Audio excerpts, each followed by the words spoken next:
They killed, give me Isaiah 14 and 21. They did the same thing to my people. So that you said that they put billions of houses. Yes, you said that. Should a murderer go to jail for murdering? Absolutely. Should a thief go to jail when he steals? Absolutely. Should a robber pay back the money he robbed? Absolutely. So why shouldn't the white man pay for what he did? That's right. One day you'll see just how it feels. Payback is a dog. It's a dog. Payback is a dog. It's a dog. Payback is a dog. It's a dog. Payback is a dog. It's a dog. I'm in a hell of a hole. Was never expected to grow. Just obstacle set in the road. That a result of me selling my soul. The story I'm telling is cold, but yet it's what everyone knows. The white man's the devil is known. America was never a home.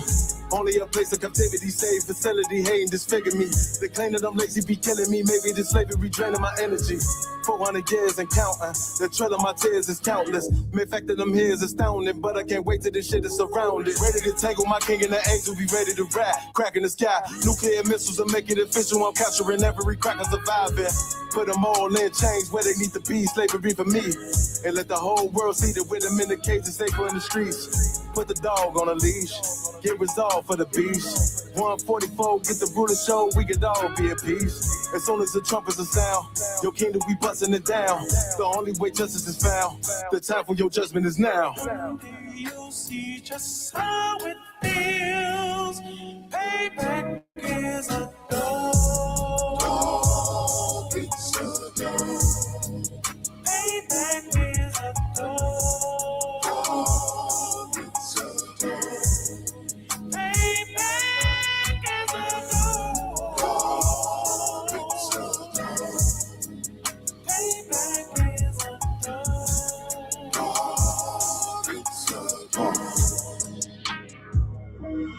Look, ain't no remorse in my blood slim. It won't be no compromise. Now it's time to feed the worms. Watch his body turn to flies. I clutch iron while you trust the lies. The next Glock I buy gon' be Gen 5. I get it customized.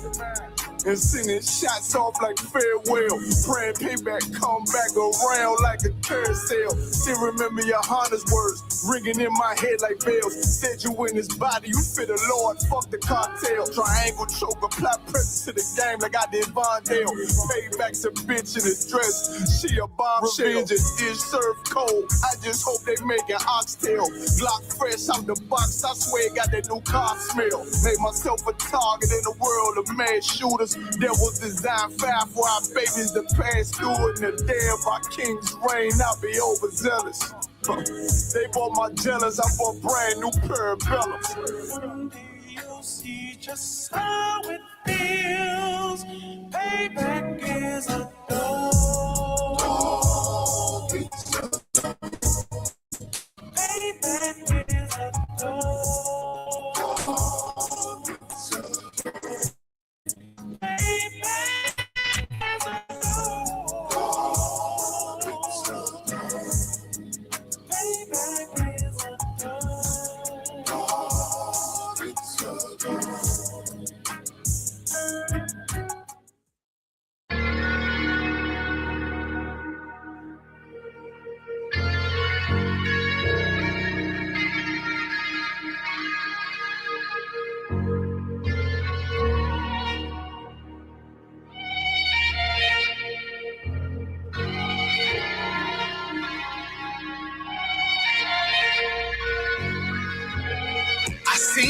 Turn to hell, I gotta stay alive. Lord have mercy on my soul, stand by my side. I killed the old man, then I watched him die. Lost a couple niggas, guess see what my round. They play my niggas, lay you down, they all down to ride. Keep my gun in my arm, I gotta stay alive. I gotta stay alive. Keep my gun in my arm, I gotta stay alive. Tell me we don't live in hell. My brother doing 55 in that cell. Nigga claiming he your round here spin shell. Same nigga you put on to hit the stand and tell. How the fuck treat your kids like my kids, treat you like a brother. I told my dog, let's leave the streets to serve the Most High. He said, fuck that shit, he trying to sell another pie. His daddy killed him, put him in the trunk, set him on fire. His wife was pregnant, and he ain't never get to see his child. Had me thinking to myself, what happened if I die? Look my babies in the eyes, I gotta stay alive. I put my ego on the shelf and my pride to the side. I'm with some niggas who gon' step and got God on their side. Got in the ISUPK, they keep asking me why. As I do the work of the Lord, I gotta stay alive. Face the east, pray alive. I seen heaven turn to hell, I gotta stay alive. Lord have mercy on my soul, stand by my side. I killed the old man and I watched him die. Lost a couple niggas, guess he wasn't my round. They play my niggas, lay you down, they all down the ride. Keep my gun in my arm, I gotta stay alive. I gotta stay alive. Keep my gun in my arm, I gotta stay alive. You ever pump a pack with a snake by your side? Yes, I see a man reach out to God before he died. Yes, I did. I know the Lord forgive us for these sins, but I'm starting to think the kingdom of heaven is for these kids. I told my daughter, there's one man in your bed, I won't stand for less. For my son, I hit your head on that fragile legs. I lost some niggas to that dope, I lost niggas to the feds. Remember Jono tried to stick me for that cheese on that bread, yeah, I was thuggin' with Lucky and that nigga left me for dead. Endured to the end cause I listened to what was said. Mother told me she loved me when she was sick up in the bed. I was running them streets but the truth made me a man. Shit I don't really speak cause she'll never understand. That's why I ain't even tell her about these voices in my head. I'm still trying to manage my anger like Uncle Craig. I seen heaven turn to hell, I gotta stay alive. Lord have mercy on my soul, stand by my side. I killed the old man and I watched him die. Lost a couple niggas, guess he wasn't my round. They play my niggas, lay you down, they all down the ride. Keep my gun in my arm, I gotta stay alive. I gotta stay alive. Keep my gun in my arm, I gotta stay alive.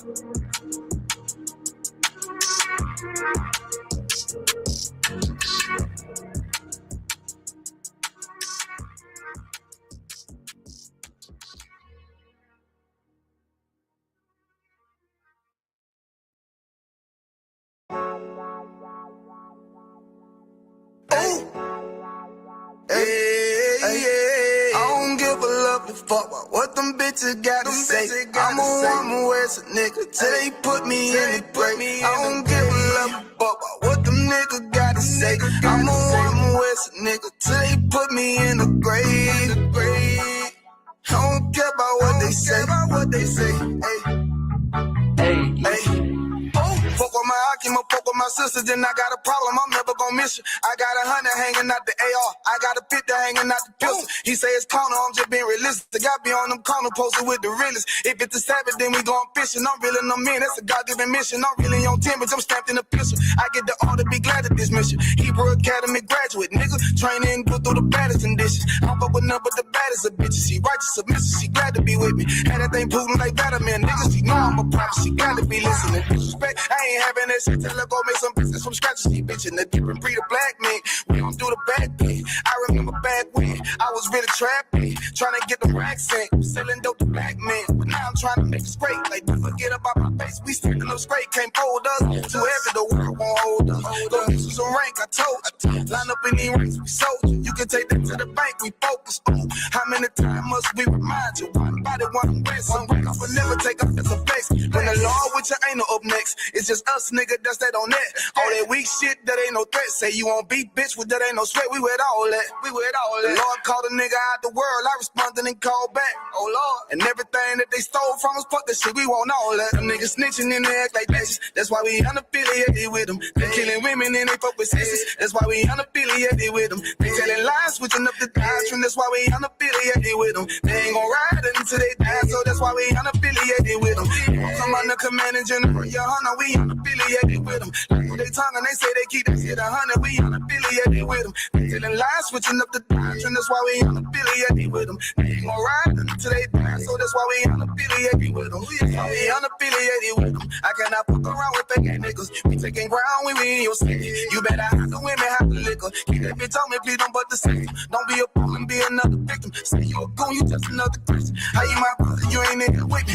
In the gutter, deep down in the trenches. We with them niggas locked up in the prison. Fucking Hispanic, Native American, Indian. We ain't just talking shit, but we living in it. We be everywhere, you can't miss it. And we be fresh as hell, take a picture. And we special now with the scriptures. Play, we gon' script them, yeah, we some killers. These niggas tripping, they mind blown. Well, business, forgive me if I'm wrong. I don't get it pause when niggas say that they be looking for niggas to slide on the slide that I know about this when I send with the dope with the slide for real. I get the order, you know that it's slaughter. See me and my niggas gon' die for kill. The bigger the better for kingdom of heaven. You niggas get wet up by me cause I'm fed up. I rep UPK. My niggas won't let up. Got choppers, got nines, AKs, Berettas. You say you don't like me, you say you won't fight with me and my nigga like bitch or whatever. You say you don't like me, you say you won't fight with me and my nigga like them niggas snitching and they act like bitches. That's why we unaffiliated with them. They killing women and they fuck with sisters. That's why we unaffiliated with them. They telling lies, switching up the doctrine. That's why we unaffiliated with them. They ain't gon' ride until they die, so that's why we unaffiliated with them. Come on the command and general, your hunter, we unaffiliated with them. Like they tongue and they say they keep that shit 100, we unaffiliated with them. They telling lies, switching up the doctrine. That's why we unaffiliated with them. They ain't gon' ride until they die, so that's why we unaffiliated with them. Yeah. See, they always ask us like, why y'all fuck with such and such? Why y'all won't come together with such and such? I be like, we unaffiliated with them. You understand me? Like, niggas be out here on some weirdo shit. And to be honest, that's why we unaffiliated with them. Hey, that's why we unaffiliated with them. Yeah. Oh.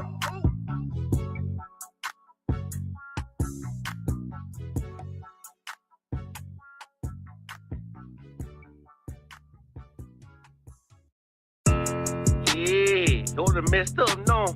Bad news is to beat your home, nigga. Yeah. Go on, get on that ass real quick one time. 144, baby. Run that shit up, Trey. They said you get on, you gon' represent. I said, of course. Soon as they trade that beat, I ride that bitch just like a horse. She about to go dumb, yeah, bitch, me a whole car. You ain't know they call me Obi-Wan. I go with the force. You gon' ride, yeah, of course. Get it lit up like a torch. You either low or this Lord, so that bitch is either or. Yeah, I know them niggas ain't cut like that. I swear I'm to our core. Wait up, let me make a call right quick. I'ma start another war. I was hurting when she left, but I don't care about anymore. I need a Vaseline like my Nina Puffer bar. Took a sock, watch the dark. Matter of fact, like a dart. Any problem, let them come. We gon' snatch they soul like Shang Shaw. Put them out of service, keep them tools like Miss Harper Free. Try to hope me, it's way too late. I'm headed straight to the safe. Throw that one up like a trophy. I'm that nigga, ain't no debate. Throw them boys, we taking notes. Call them up like set the date. This shit a piece of cake. Yeah, my bitches came from Whole Foods. Told them put on that top 3. Then bring me my house show. Don't make excuses, make moves. These niggas ungrateful, gotta show them UPK rules. I'm making hits like I can't lose. They said you get on, you gon' represent. I said of course. Soon as they trade that beat, I ride that business like a horse. She about to go dumb, yeah, bitch, the whole court. You ain't know they call me Obi-Wan. I come with the fart. You gon' ride, yeah, of course. Get it lit up like a torch. You either low or this Lord, so that bitch is either or. Yeah, I know them niggas ain't cut like that. I swear I'm to our court. Yeah, I just got off the call. I'ma start another war. Spit a plate up with my niggas, get your knife and your fork. They ain't locked in with the count and with the speaking to me fart. Yeah, I just took the floor. Ain't no cowards in my campaign. They can't stop the campaign. Tell them bring the champagne. They know I'm a champion. They can see the outcome. Get them niggas bad, got them tied down and out there. You can't do with them steppers. Niggas been down since day one. We run up the bands, bitch, like Dylan.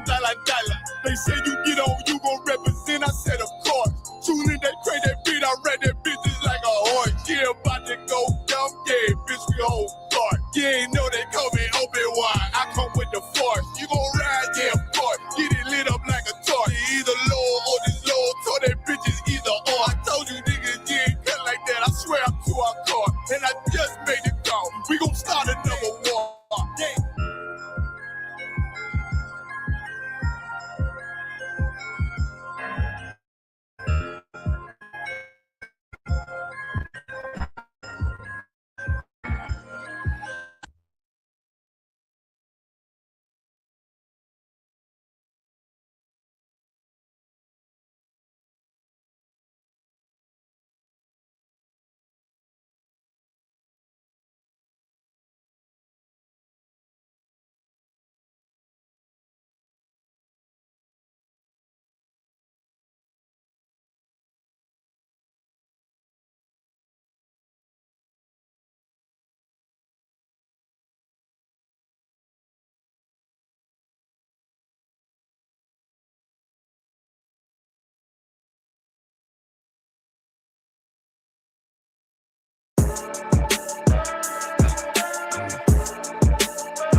Fucking job, we gon' be rich tomorrow. Fuck that fucking job, it ain't no more applying. Fuck that fucking job, boy, I'm sick and I'm tired. Fuck that fucking job, all that bitching and crying. And I'm saying, fuck that fucking job, nigga. Fuck that fucking job, bitch. Fuck that fucking job, we gon' be rich tomorrow. Fuck that fucking job, it ain't no more applying. Fuck that fucking job, bitch, I done had enough. Fuck that fucking job, I'm watching everybody work. Fuck that fucking job, that little pay by the hour. Yeah, fuck that fucking job, my back hurting and I'm hungry. Yeah, fuck that fucking job, nigga, on soul. Yeah, call between the two, get this money, go home.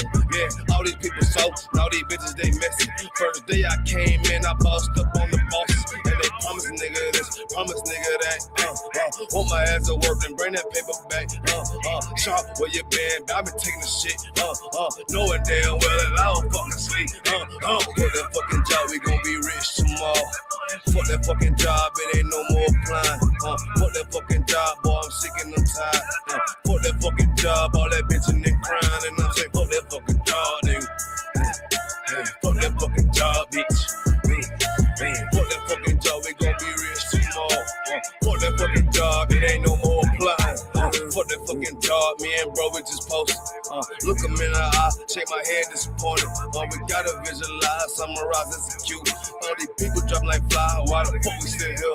Man, fuck that fucking job, when I pull up, I hate it. Yeah, fuck that fucking job, that's on all of their faces. Fuck that fucking job, man, I'm already lit. Man, I hear one thing, boy, you bound to get hit. Man, the bills cross a nigga's brain. Damn, that's how you keep a nigga damn a slave. Damn, money supposed to be a tool. Damn, for a purpose, what's your purpose for? Fuck that fucking job, we gon' be rich tomorrow. Fuck that fucking job, it ain't no more applying. Fuck that fucking job, boy, I'm sick and I'm tired. Fuck that fucking job, all that bitching and crying. And I'm saying, fuck that fucking job, nigga. Fuck that fucking job, bitch. Fuck that fucking job, we gon' be rich tomorrow. Fuck that fucking job, it ain't no more applying. I'm sick of that shit, I know you sick of it too, man. Money's supposed to be a tool, but what's your purpose though?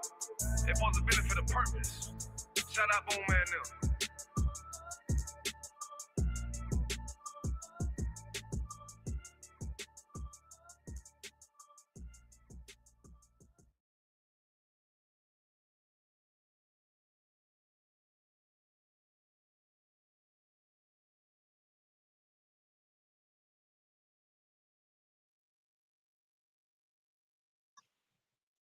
All right, Shalom Israel. This is the ISUPK store out of 1 West, 125th Street, Harlem, New York, under Commanding General Yohana. This is Thursday night scripture breakdown class, right?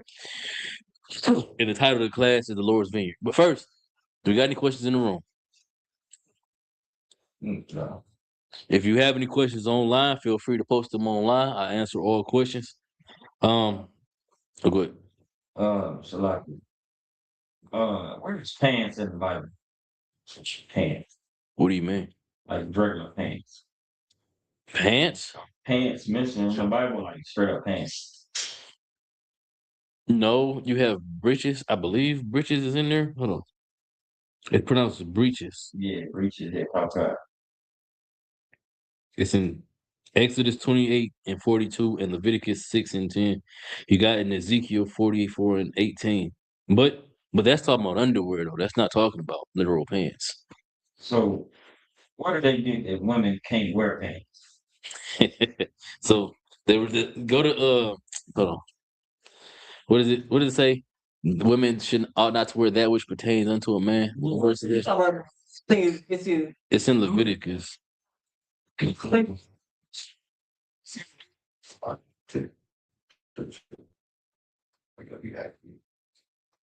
It's Deuteronomy 22 and 5. Absolutely. Go ahead and read that, because that's going that answer to that question is in that verse. The book of Deuteronomy chapter 22 verse 5. The woman shall not wear that which pertaineth unto a man. She should not wear what? That which pertaineth unto a man. Do all shirts pertain to men? Do all socks pertain to men? So all pants can't pertain to men, can they? You telling me that apple bottom is made for men, even though it says women's pants in the tag? Even though it's the hem of the hem of it is shaped for women, it's not shaped for men's hips. You're telling me that those are made for men? No, they're not. Absolutely not. Not. 100%. Go ahead. You want this to pertain, Good. be appropriate, related, or applicable. Applicable. Damn, that's how you pronounce it? Applicable. Applicable. Go to hold that. You go to Romans 9 and verse 4. Romans 9, 4 comes down. Peter. Slide it. Keep on. Shut him off on me. Come on, I got it right here. Go ahead, read it. This is the book of Romans, chapter 9 and verse 4. Who are Israelites? To whom pertaineth, To whom the what? pertaineth, Now, what did we just get? That word pertain, it means applicable, which whatever you're about to read now is applicable to who? slugging. Who are Israelites? To whom pertaineth the adoption, The adoption pertains to the Israelites, means it's applicable only to the Israelites. Keep going. concur, and the glory, Mm-hmm. and the covenant, Yep. and the giving of the law, Right. and the service of God. All of it pertains to the children of God, the children of Israel, who are the Most High God's chosen people. Right. Come on. But yeah, that's what the word pertain means. You know what I'm saying? Good. I was like, I was asking because I was telling my brother how that garments is how what Christ wore, right? Mm-hmm. And I showed him a picture. He was like, well, where his pants in the Bible? Like, The Bible don't say nothing about pants. yeah, no, but you know how we wear garments, we have pants. Under our garment. Yeah. So if you remove the pants, that means that people were wearing what under their garments? Underwear. Under the garment. That's why you know that you don't put fringes on a t-shirt. Because why? A t-shirt is underwear. It's not a garment. You know what I'm saying? You're cutting a lot of people when we talk about this. You know what I'm saying? Yeah, it's I'm just like, dang, what did we wear? We wear underwear. Or just- Breeches. So when I say underwear, don't think like tidy whities, right? We're thinking of like shorts, like basketball shorts. Yeah. Imagine that, but baggy and made of linen instead of like polyester and shit. So You know what I'm saying? most part was shorts. Because I know shorts is in there. Mhm. Because it said you gotta be covered from your thigh to something. I forget the exact scripture, but it says we have to wear them. So it was talking about shorts. I'm like, what were pants? Yeah, shorts are just pants. Shorts are just long pants. But when it talks about shorts though, it's talking about breeches, and breeches are underwear. Okay. Mm-hmm. So in them days, we definitely wasn't wearing pants though. No, you'd be hard pressed on showing me somebody in Israel that was wearing pants. I won't say we weren't, but you'd be hard pressed on us proving it because we wore garments. We wore priestly garments. The priests wore like robes, and then the regular civilian they wear their breeches, and then they wear their garment when it was time to put their garment on. You got to show me where they wore pants. It's proof that I think it's in the scripture where it said we wore shorts, but I know it don't say nothing about pants. Let me see. Yeah, Exodus 28 and 42 is what I was referring to. Good.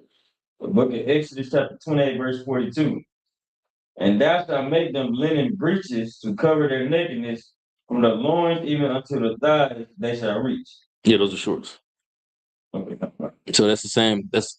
So again, like I said, it's now there is a time frame where you could argue that they probably did have pants though. So during the time of the because even then the Maccabees they weren't wearing pants. You can't prove that they were wearing pants, I'll say, because all archaeology shows them wearing excuse my language, shows them wearing skirts and stuff, the Romans and the Greeks. Okay. So you kind of almost have to just say we weren't wearing pants. You can't prove that we were wearing pants, but I can prove that we wore shorts. Okay. I don't know how big of a difference that makes, but but so the breeches that we wore, women had their own version of breeches as well. You're not gonna tell me they was out here free balling, okay? Because you know that they weren't, because Israel is a very clean people. You have that all throughout the law, especially in Deuteronomy. Talk about the cleanliness. I'm sorry, Numbers 6. We're talking about the Nazarite vow. You think the Nazarites was the only people being clean? The men were being clean like that? The Nazarite vow, part of the Nazarite vow means you have to wash and clean your hair every day. It's part of the Nazarite vow. So you telling me that only the brothers was doing that? Even though, you know what I'm saying, we think of people who don't clean themselves, we think of white supremacy. We think white people, they don't clean themselves daily. You telling me that you believe that black women weren't cleaning themselves daily? I don't believe it. Sorry, I just can't believe that. Okay. But answer your question though. And the boy. So I just gotta say, Good. we cannot prove that we were wearing pants. But there's nothing that says it's they're unlawful in any way. Yeah, what made you ask that? You said your partner the slave was talking about it. Pants. Yeah. What exactly did he want to know? Like, why he want you to prove that they were pants in the Bible? No. He didn't want me. He was like, he's asking was pants in the Bible. I mean, no, but I mean, why? Why does he want to know that? Because we had our garments on, and I was explaining the paps, this and the third, and he was looking at the whole thing like, "You got pants on? Is pants in the Bible too?" He wasn't trying to cut me or nothing like that. Bro, like what? So that's that white people logic right there. Like so because it don't say nothing about pants, we shouldn't wear pants. What he's saying? Is that what he thinks? Nah, that wasn't what he think. He was just asking, being curious, you know. Well, most high Christ, I'm glad that you explained to him that we can't wear pants, right? Yeah. And he wasn't one of them brothers that think that women can't wear pants. They're like, I'm not even sure if you ever heard that concept. I hope not, because that's some bull crap. IUIC and the rest of the fake Israelites teach that women can't wear pants. Yeah, come on. So I was just wondering. So I ain't never seen it. No, you right. Go ahead. All right, so like, I got a two-part question. The first question is, you know what I'm saying, Exodus 23:8, because I surely forgot to ask about this. Like, what does it mean when it say, thou shalt take no gift, for the gift blinded the wise? So is it telling us like we can't accept any? No, go to Ecclesiastes chapter 7 and verse 7. Kanakia. Go to Ecclesiastes chapter 7 and 7. I want you to read that again. Go ahead, read it. Come on. This book of Exodus chapter 23 and verse 8. And thou shalt take no gift, for the gift blinded the wise and perverted the words of the righteous. Now you go ahead and read that. Come on. Ecclesiastes 7 and 7. Surely oppression maketh a wise man mad, and a gift destroyeth the heart. The gift destroyeth the heart. If you want to explain the gift destroying the heart, this is an excellent precept to go to. Read it again. Watch one. Come. The book of Exodus chapter 23 and verse 8. And thou shalt take no gift, for the gift blinded the wise and perverted the words of the righteous. You see? But if you read the beginning of Ecclesiastes chapter 7 verse 7, it says, surely oppression make a wise man mad. And then it automatically jumps straight to a gift destroying the heart, because the oppressor is going to give you the gift and it's going to destroy your wisdom. It's going to make your heart weak. It's going to make your spirit weak. You ain't going to want to fight no more. You're going to make excuses for why you should be allowed to be oppressed. So then when you read that verse again, it says, and thou shalt take no gift. It's not talking about just any gift, period. It's talking about a gift from the oppressors. This is during the time of Exodus. This is while we were in Egypt. You know what I'm saying? Matter of fact, let me see. No, I don't even say it up there. But you know this is the book of Exodus, so it's us either in Egypt or coming out of Egypt. You know what I'm saying? And we was in Egypt, we was being oppressed by the Egyptians. And by being oppressed by the Egyptians, who wouldn't give us a gift in no ways. But even if they did try to give us a gift to seduce us to coming back into captivity, into slavery, to keep building their empire, we're not supposed to take it. Come on. You know what I'm saying? Donald Trump offered us the stimulus checks and stuff like that, and it was cool. You know, it was nice to get.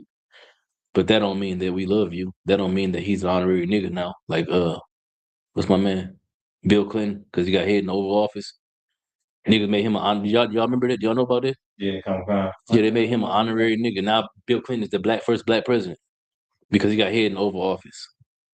That's nonsense. But a gift destroyed the heart. Come on. You know what I'm saying? It's read it again. The book of Exodus chapter 23 and verse 8.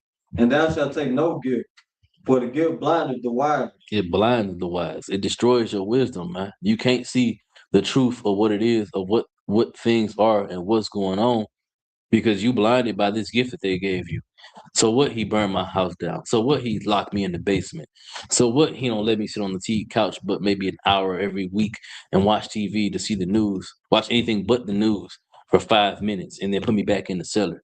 So what? I don't eat pork, shrimp, crab, and lobster, but he forced me to eat hot dogs and beanie weenies. You know what I'm saying? Okay. You'll make excuses for that. Your wisdom will go away because he gave you a gift that's better than your oppression.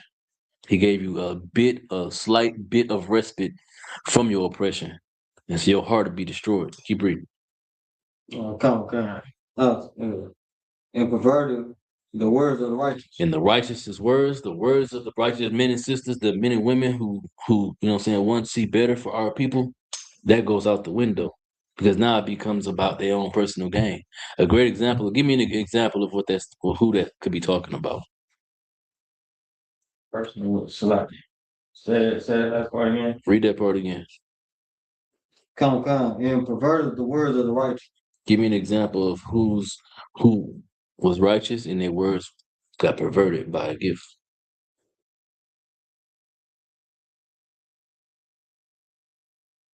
Whose words was righteous, but they got perverted by a gift.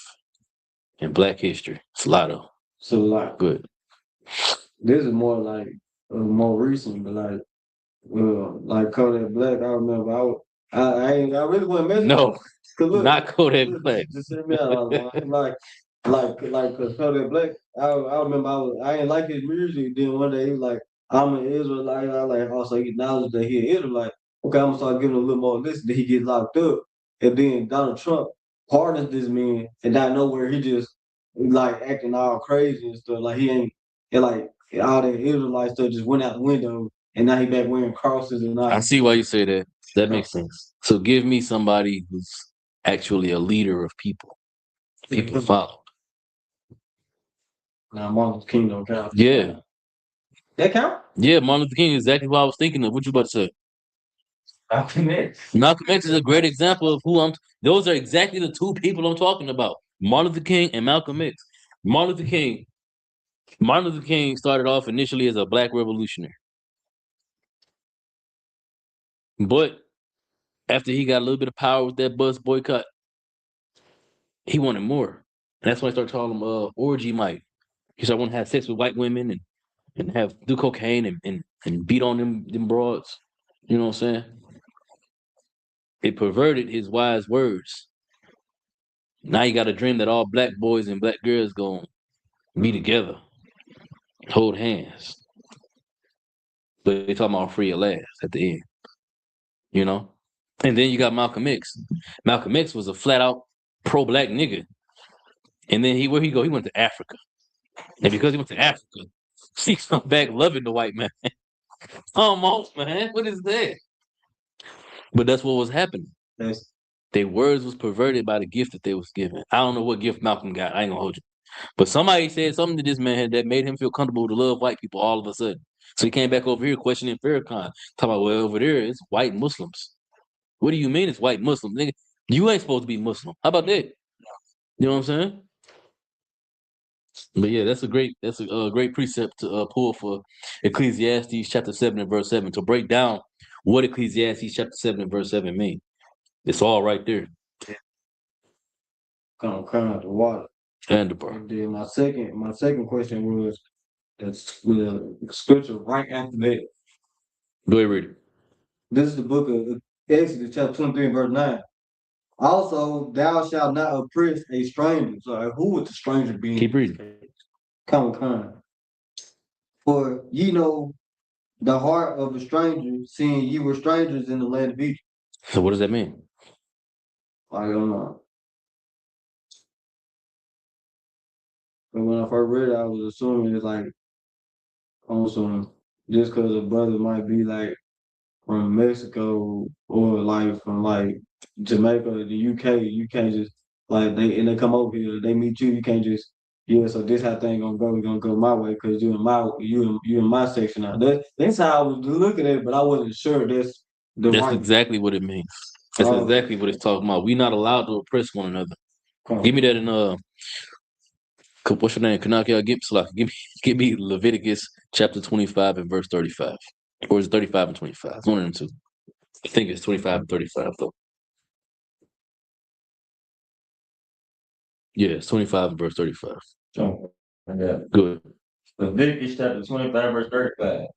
And if thy brother be waxing poor, If your brother is poor, keep going. and fallen in decay with thee, Mm-hmm. then thou shalt relieve him. Right. Yea, though he be a stranger or a sojourner, that he may live with thee. He could be a stranger or a sojourner. So the same stranger that's in Leviticus 25 is the exact same stranger in Exodus that you were just reading in 23 and 9. Right? It's the exact same stranger because our people, we're not allowed to oppress one another. We can't oppress one another. Why can't we oppress one another? Go back to Exodus 23 and 9. Because we know what it's like to be oppressed in a strange land by a strange people. 23 and 9. Is that what he read? Exodus 23 and 9? Yeah.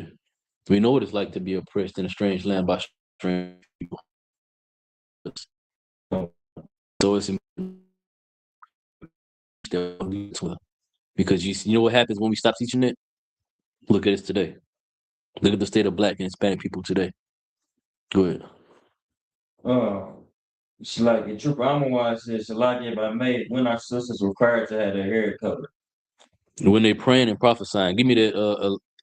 Leviticus 11. No, I mean, First Corinthians. 1 Corinthians 11 and started 3, but I think it's verse 5. I know it's verse 5. Matter of fact, Leviticus 7. because the law is heavy, bro. It's spiritual. All of it's spiritual. Like something serious. Yeah, I was just saying in my class, like you probably not gonna hear a word more than law in the truth. No, In man. school, like we say everything. You know what I'm saying? Lawful. We say Yeah. law every day. You got to, bro, because that's what governs who we are. Our whole morality, our moral compass, our sense of brotherhood, it's all dictated by the law. So like, when you saying so heavy, I think we use the word law more than the law school. Nah, it's ain't. Really think we do. So honestly, you're probably right. Go ahead, read that. Okay. Leviticus. See? Keep saying this. First Corinthians chapter 11 and verse 3. Mm-hmm. But I will have you know that the head of every man is Christ, and the head of the woman is the man. The head of every man is Christ, right? So no matter how much rank, power, authority you have in Israel, the head of that man is Christ, which is why we keep the law. And the head of what'd you say? The head of the woman is the man. The head of every woman is the man. So the scriptures say that when your wife see you, it's like she saw Christ. It's like she saw the Lord. That's what it's supposed to be. The dynamic between you and your real.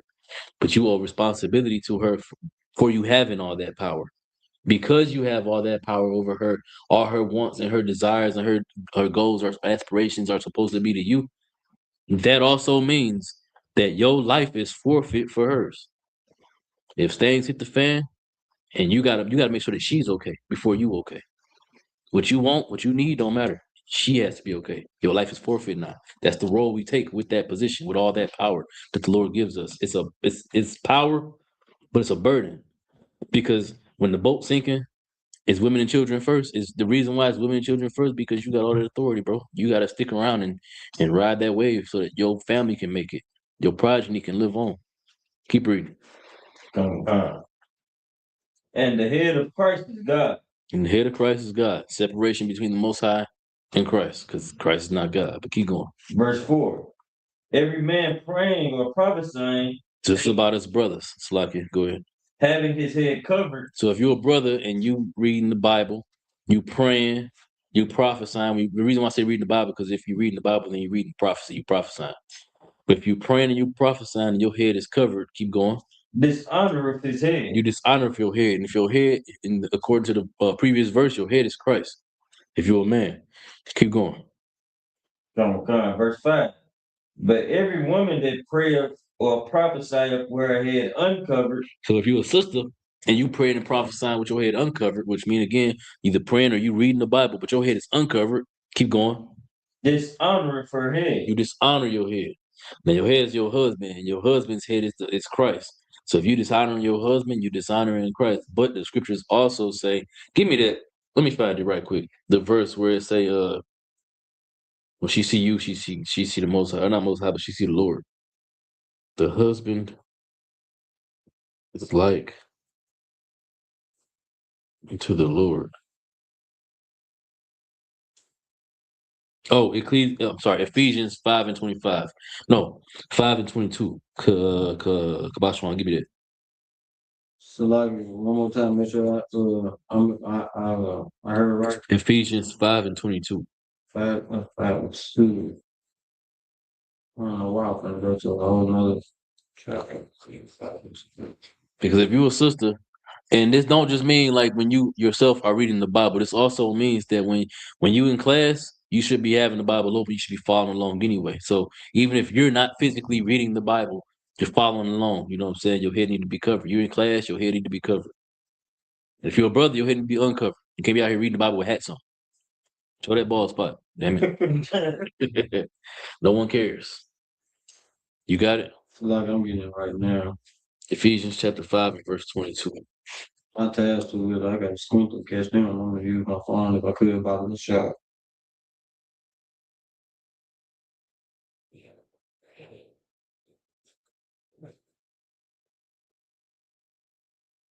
Come I got it right here. Go ahead. This book of Ephesians chapter 5, verse 2. 22. I was like 22. This book of Ephesians chapter 5, verse 22. Wives, submit yourselves unto your own husbands, as unto the Lord. You're supposed to submit yourself to your husband as unto the Lord. So if you're a sister and your husband is telling you that your head need to be covered, he's telling you this. Why? Because he's trying to tell you how to serve the Lord. Keep reading. Verse 23. For the husband is the head of the wife, even as Christ is the head of the church. So just like Christ is the head of all of us, your husband is your head, sis. So when he tell you to cover your head needs to be covered. Why is he telling you cover your head? It ain't to oppress you. Because in the UPK, now I ask UPK, the Commander Union Hunter, we don't believe in oppressing women. We don't do that. But your head will be covered if you're in class. Even if you're not physically in the classroom. If we're studying the Bible, your head is to be covered. If you're a brother, your head is to be uncovered because you bring dishonor to the Most High ultimately by you doing that. You're dishonoring Christ's sacrifice by you not doing that or by you doing that. Is that it? Yeah, that was it. But yeah, so I hope that answers your question, brother. This gonna be a short class, but we're gonna get through it. Let's go to Isaiah. Oh wait, before we do that, I wanted to break something down, didn't I? The Star of Remphan. Give me Acts. What is that? The Star of Remphan.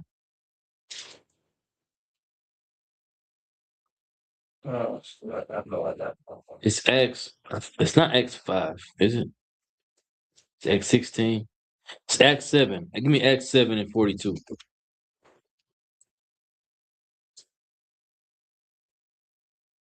I got it right here. The reason why we need to break this down is because people see. I ain't got my shield on. People see the shield, right? It's right there. It's right there. It's right there. People see the shield of David, right? And they say, "Oh, y'all wearing the Star of Remphan and worshiping Saturn and Satan." When all of that they get is outside the Bible, nowhere in the text do you see that explained anywhere that the shield of David is the Star of Remphan, right? How do you know? Firstly, before you even start reading this, how do you know that the shield of David is not the Star of Remphan?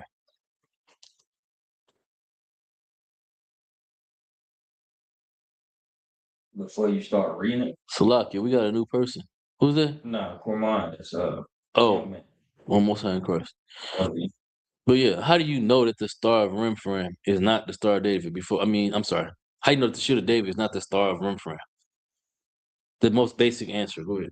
Because stars are ball of gas. That's the most basic answer. It's a ball of gas, right? Another basic answer. How do we know the pentagram ain't that star? How do we know a 4-point star ain't that star? Pretending it's a diamond. How do we know a 7-point star ain't that star? It's called a compass rose. But how do we know that that's not the star? How do you know an 8-point star ain't the star? How many points we got to put on the star before we know for a fact it's the shit of David? They just picking and choosing. I'm kind of crying. Whichever one of y'all got that, go ahead and read that. He said Titus chapter 7. What? Acts. I mean, not Titus. I'm thinking about the question I had after this. Oh, I got something else I gotta pull up. Wait. Acts chapter 7 in verse, you said 42 or 43? Acts 7 and 42. Sorry, 42. Come on. This book of Acts chapter 7, verse 42. Mm-hmm. Then God turned and gave them up to worship the host of heaven, as it is written in the book of the prophet. Mm-hmm. O ye, house of Israel, have ye offered to me slain beasts in sacrifices? So now we got the children of Israel offering the Most High idols. Is what this is. Is not infidelity. What's the word? Fornication, spiritual fornication, right? Idolatry. Keep going. By the space of 40 years in the wilderness. Mm-hmm. Verse 43. Yea, ye took up the tabernacle of Moloch. The tabernacle of who? Moloch. Moloch is the god, right? Come. Oh, hold on. Wait, keep reading. I might be wrong. Keep reading. Come. And starve your God, remembrance. Right, so Moloch is the star. Moloch is the star of the god who? Remphan. Who? Read it one more time. Come. This is the book of Acts, chapter 7, verse 43. Yea, ye took up the tabernacle of Moloch, and the star of your God, Remphan. The tabernacle of Moloch, and the star of that god Moloch is who? And the star of your God, Remphan. Who's the star of Moloch? Remphan. Remphan is the star of Moloch. So when you say the star of, when they say that the 6-point star, the shield of David, I'm a gun that would die, is the star of Remphan. Remphan himself is the star of Moloch. Now, is Remphan a shape? That's a serious question. Why do they say that the 6-point star is a shape then? Why do they say that why do they say the shield of David is a shape?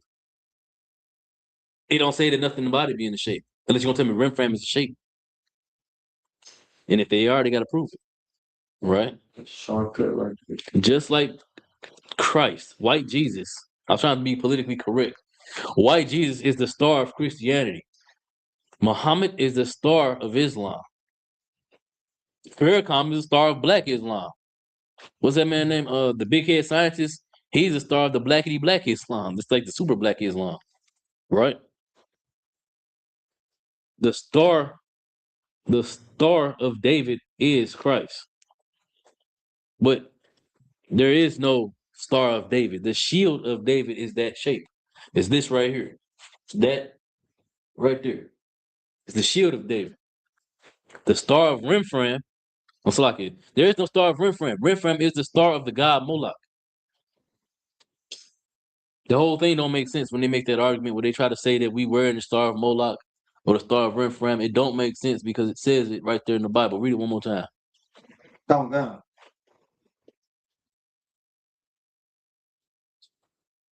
This is the book of Acts, chapter 7, and verse 43. Mm-hmm.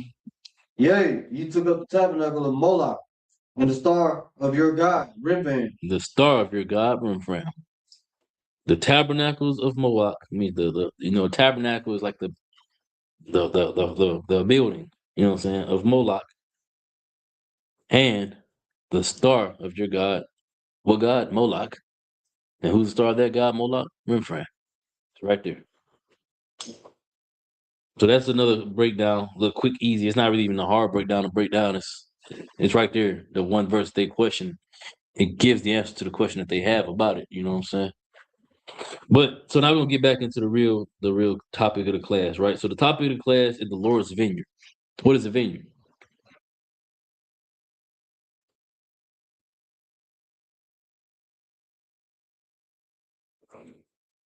Like a garden. Yeah, it's a garden, right? It's you take care of it, you prune it.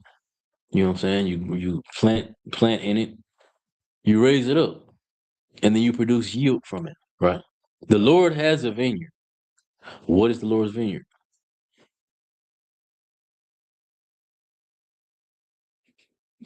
Israel. We are the Lord's vineyard. He planted his seed in us, and to cultivate it, we have to do work in order to give it life to raise it, to make it bloom, we have to do work. And that's why we are the vineyard, because there's so many of us. We are as the sands of the sea. We innumerable, the stars in the sky. You know what I'm saying? It's a lot of us. And so, out of all of us make up that vineyard, but not all plants will produce fruit. So we're gonna start in Isaiah chapter 5. We're gonna read verse 1. Go ahead.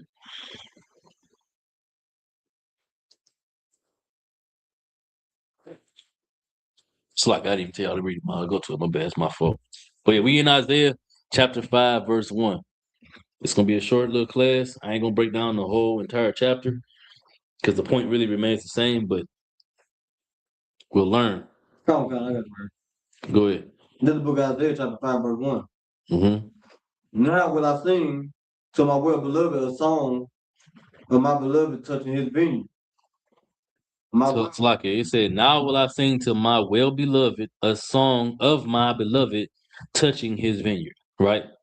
So this is about Isaiah talking about he's going to sing a song to his well-beloved. Who was Isaiah's well-beloved?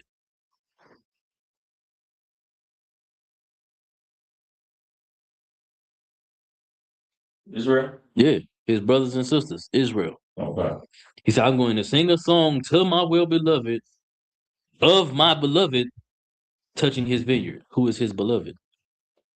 It's like the Most High. The Most High. Touching whose vineyard? His vineyard. The Most High's vineyard. Meaning proving that we are the vineyard. Keep going. My well-beloved had the vineyard in the very fruitful hill. Mm-hmm. Verse 2. And he fenced it and gathered out the stones thereof and planted it with the choicest vine, and built a tower in the midst of it. Stop right there. Where it says that he fenced it and gathered out the stones thereof and planted it with the choicest vine. What is that saying right there? I'm gonna give y'all a hint. This is history right here.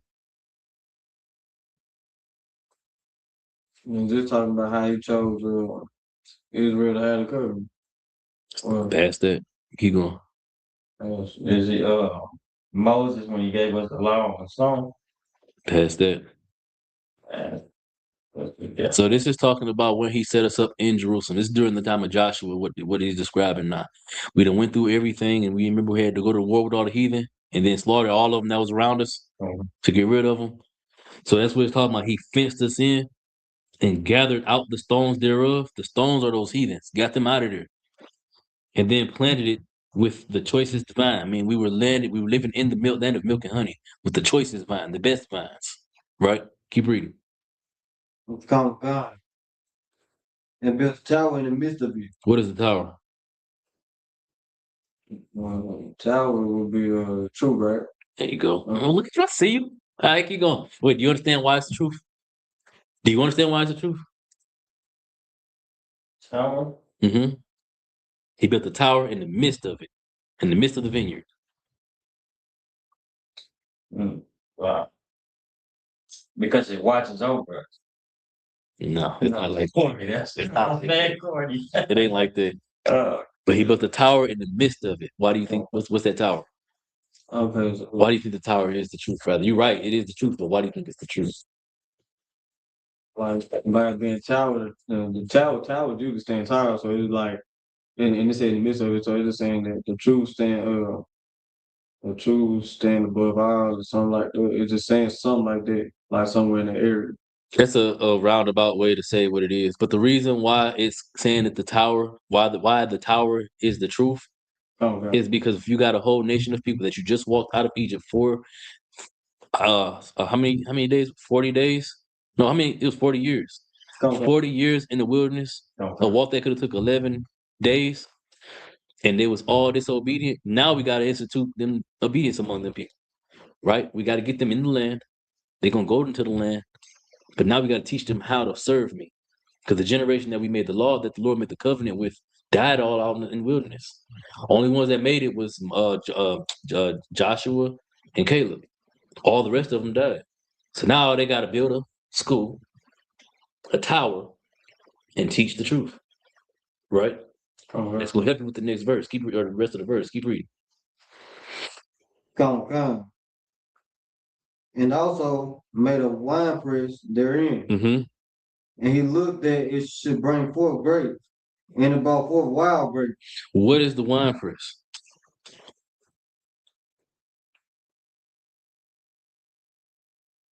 Well, I'll give that one to you. The wine press is also the same as the tower. It's the truth, right? Okay. But what are the grapes?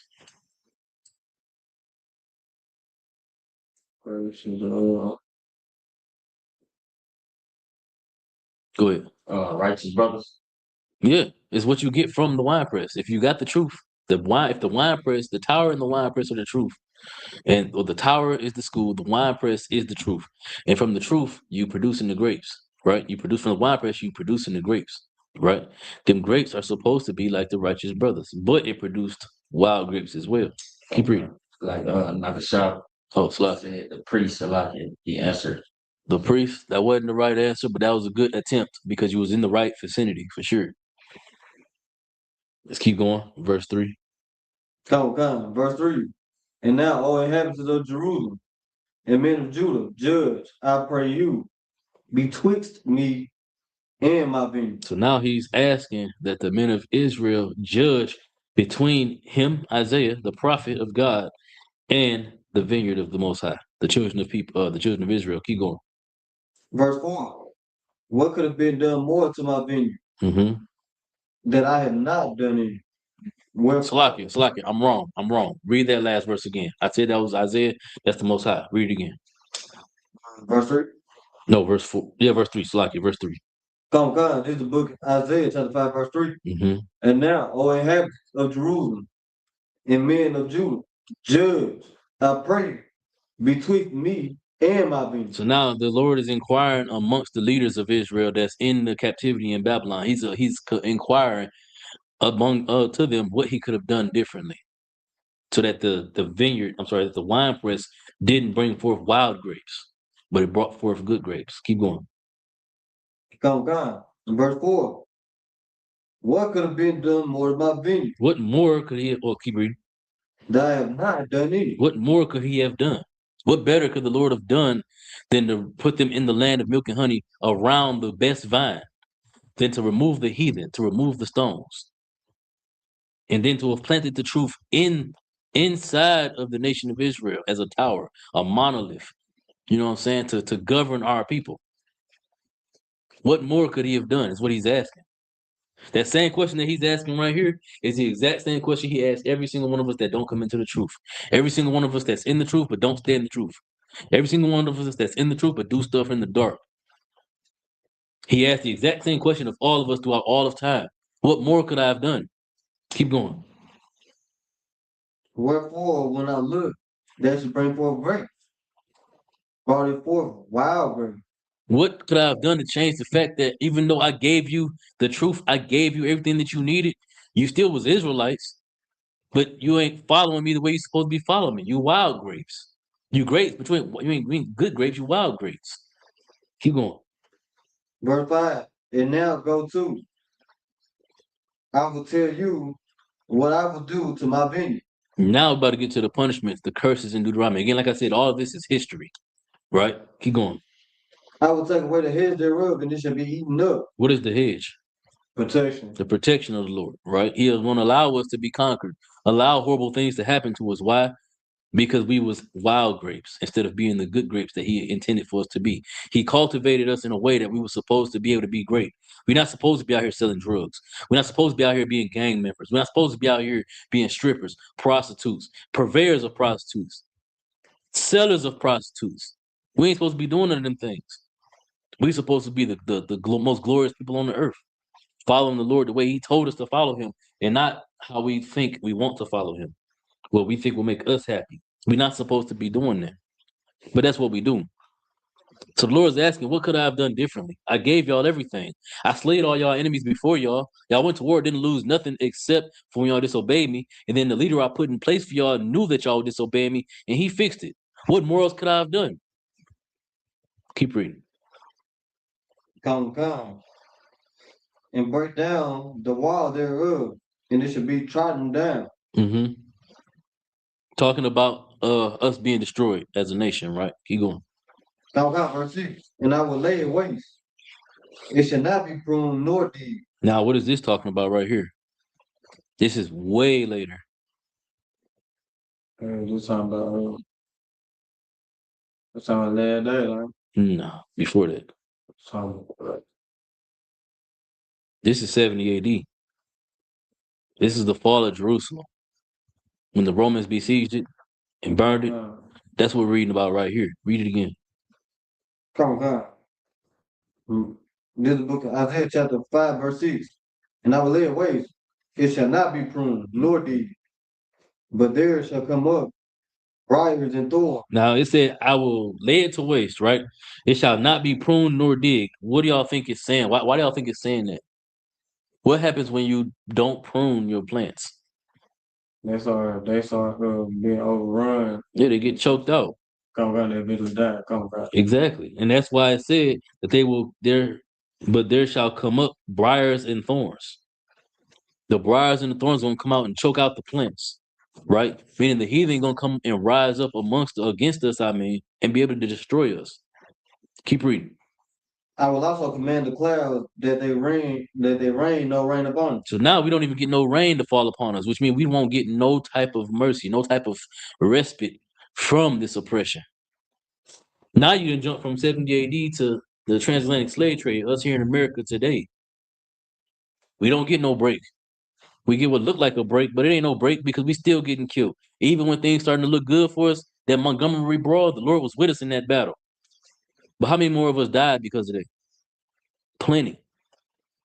A lot. Keep going. Come on.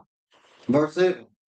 For the vineyard of the Lord of hosts is the house of Israel. See? And the men of Judah his pleasant plant. And he looked for judgment, but behold oppression. Mm-hmm. For righteousness, but behold a cry. Right, keep going. Verse 8. Woe unto them that join house to house, that lay field to field, till there be no place, that they may be placed alone in the midst of the earth. It says destruction to them that go house to house, right? What does that mean? It's saying going house to house.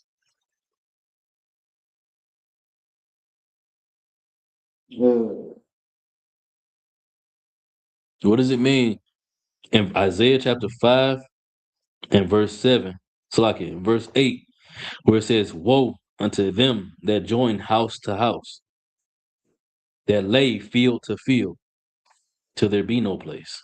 Go ahead. It's like a trooper like yourself answer, go religion to religion. Give them a hand.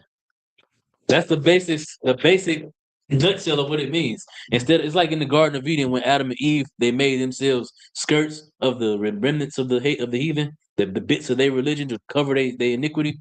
It's the exact same thing. We go from one belief system to another belief system, from house to house, from one field to another field, from one belief to another belief, until there ain't nothing left. Only thing that's going to be at the end of that is what? Destruction. Because the Lord ain't with none of it.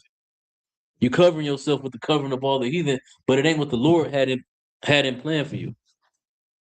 He gave us a culture. He gave us a way to live our life. So when we start believing in Satanism and celebrating Christmas and birthdays and Valentine's days and all that nonsense, or what have you, you feel me? What is that gonna come? What's gonna come of that? Destruction. Because the Lord ain't with it. And He's gonna destroy it all anyway. Keep going. Come on. Verse 9. So you didn't want me Finish it if it's more slucky. come on, that they may be placed alone in the midst of the earth. Mm-hmm. Verse 9. In mine ears said the Lord of hosts, of a truth many houses shall be desolate, even great and fair, without inhabitant. Many houses shall be desolate. Many places where the truth is, it's gonna be desolate, man. Ain't nobody gonna be in there to learn these things. Keep going. Verse 10, yea, 10 acres of vineyard shall yield the bath? Shall yield one bath. Keep going. Come God, shall yield one bath. And the seed of a homer shall yield is that an ephah? One ephah. Ephah. What do y'all think that's saying right there? The vineyard gonna yield one bath. The whole vineyard, you're gonna get one bath.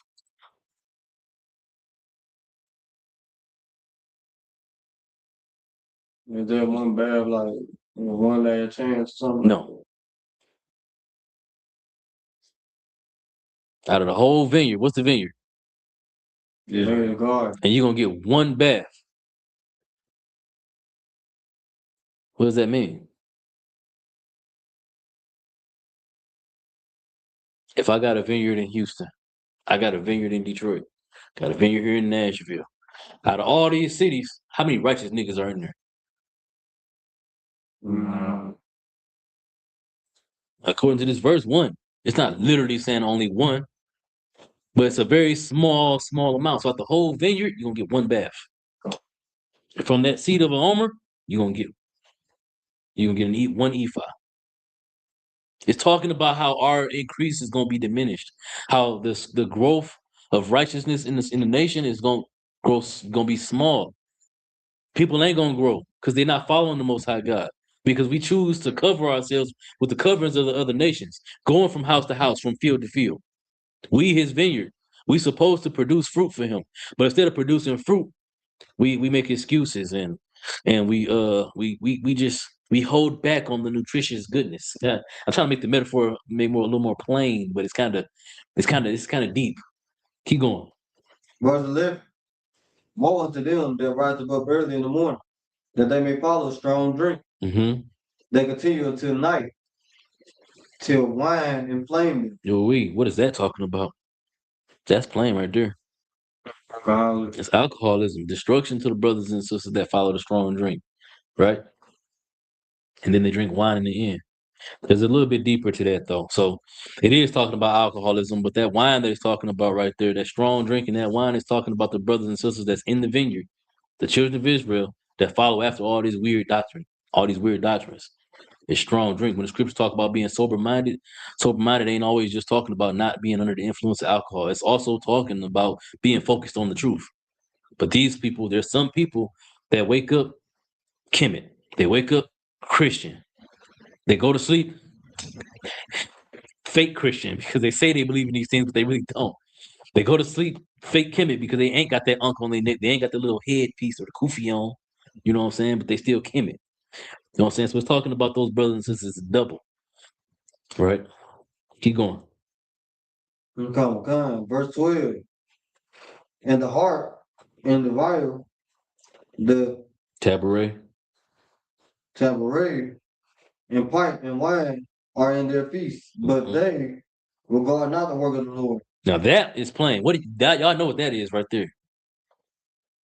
That's your Christians right there. That's the church.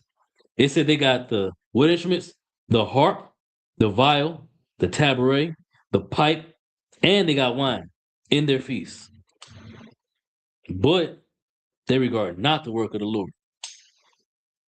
Read the rest of that verse. Come. Neither consider the operation of his hand. And they don't consider what the Lord does in their lives. They talk about it, but they don't really consider how the Lord is showing them signs since day one. But they just been ignoring it because it's more fun to commit their sin. It's more fun to pretend to put on a show that we serve the Most High God, but really we don't. Really, we do what we want to do, and we make excuses for why we do it when we get found out. Keep going. Verse 13. Therefore, my people are gone into captivity. And this is why we in captivity. Right here. This right here is why. All of what we read, the Lord gave us everything: the sun, the moon, the stars. He removed the heathen from around us. We had the golden ticket. We had the way. All we had to do was just hold tight to what He instructed us to do, the covenant we made with Him. But instead, we chose oppression. By default, by dishonoring the covenant we made with the Lord, we chose oppression. We chose to suffer. Our women being unalive, babies being aborted, women being raped. We chose that when we chose not to serve the Most High God. Men being castrated, buck breaking. We chose all of that. The feminization of the black man, the destruction of the black and Hispanic household. All of those things we chose when we showed that we didn't want to be good fruit, good grapes. We want to be wild grapes. This is the end of it. Keep going. Come. Slightly. And their honorable men are famished. I skipped the line. Mm-hmm. Because they have no knowledge, and their honorable men are famished, and their multitude dried up with thirst. What are we thirsting for? True. What are we hungering for? The truth. The truth. It's life. We thirsting for the truth, and we hungering for the truth. Now we famished. We can't get it. We're starving. Our bodies, our spirits is starving for the truth. But we had it, and we rejected it. The Lord went out of his way to make sure that we were able to have it, enjoy it, understand it, and we rejected it. So now we are in captivity. We chose this. Keep going. Verse 14. Therefore hell hath enlarged herself and Mhm. opened her mouth without measure. And now there ain't no limit to how much hell we experience in this place, man. We all see it. We all grew up and come from it. We experience an outlandish amount of hell, man. Suffering at the hands of white oppression, white supremacy. Our Hispanic brothers and sisters can't even be free in the land that was theirs. The Lord gave to them. He sent the wild beasts from across the world to come and enslave them, unalive them, commit genocide against them, and then ban them from being in the land that the Lord made fruitful for them. Hell's mouth is open because of the decisions that we've made. Keep going.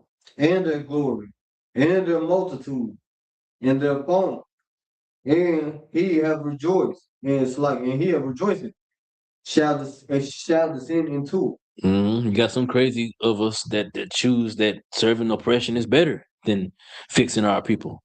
And they're going to dive right into that.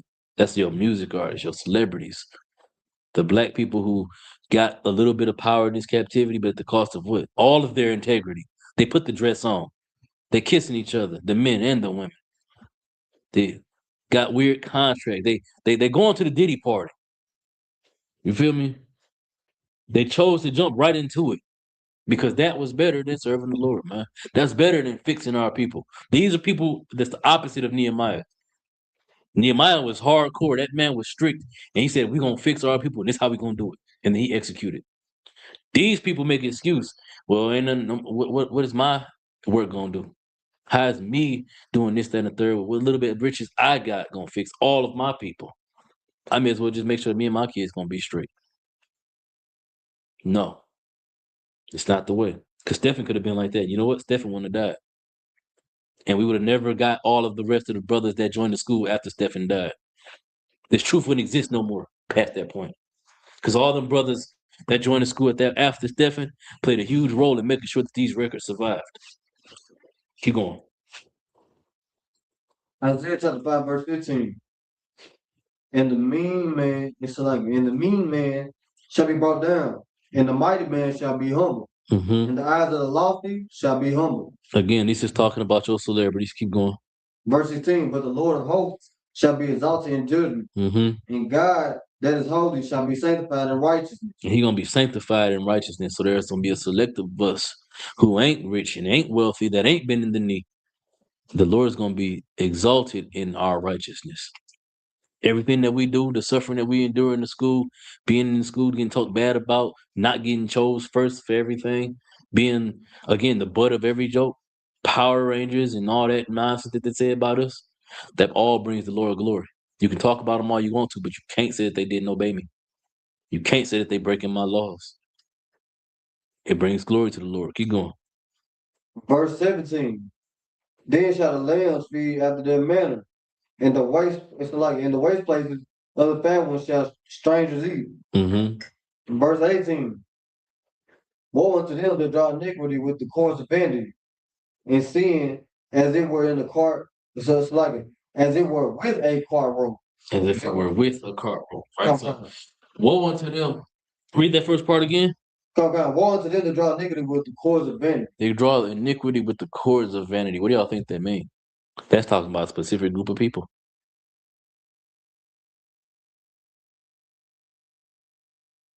It's talking about women. But what do y'all think it's talking about? What kind of women do you think it's talking about? With the cords of vanity. They draw iniquity. They commit sin using their appearance to commit the sin. Christians? No, it's women. It's women. It's a type of women, though. It's something that women do. Prostitute? The OnlyFans, yeah, prostitutes, but OnlyFans. It's crazy.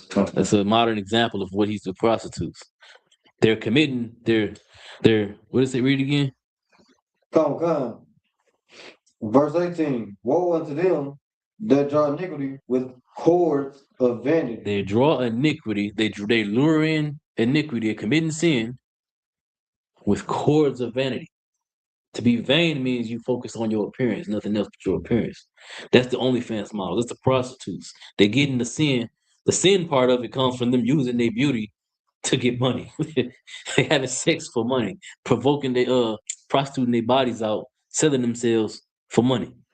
They're using their appearance, they're using their vanity to get money. That's the sin. Keep going. And sin as it were with a cart rope. Verse 19. It said it's sin as if it was with a cart rope. Keep going. Verse 19. That say, let him make speed and hasten his work, that we may see it. And let the counsel of the Holy One of Israel draw nigh and come, that we may know. That's what we want. We want the counsel of the Holy One to come so that we may know it. We want to know what the solution is to fixing all these problems with us as a people. Where is the answer? The Lord gave us the answer, and we got to start looking after him to find it, which is what this is saying. Keep going. Verse 20. Woe unto them that call evil good and good evil. This is your pastors. This is Christianity now, flat out. And a lot of the people that give the glory to God supposedly, but really don't. So you got your fake Israelites, you got your individual lights, you got your so-called woke people, spiritual Erica Badui with the universe, the stones and the crystals. This is all of them. It says, woe unto them what? Woe unto them that call evil good and good evil. Mm-hmm. That put darkness for light and the light for darkness. No, the reason why I can say all of those people, this applies to them, is because they don't serve the Most High God, but they give credit to God. They say they give credit to God. They call good evil. They call evil good. That's what they're doing.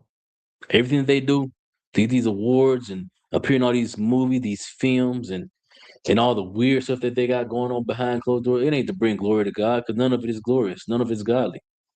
It's all selfish and to serve the beast, mammon. Good. It's a lot of what you're saying, so okay, because you heard about Amber Heard, right? Talking about what's my man? Johnny Depp. Yeah. Because she played as like a hero in like a movie. So everybody was thinking this good thing of her.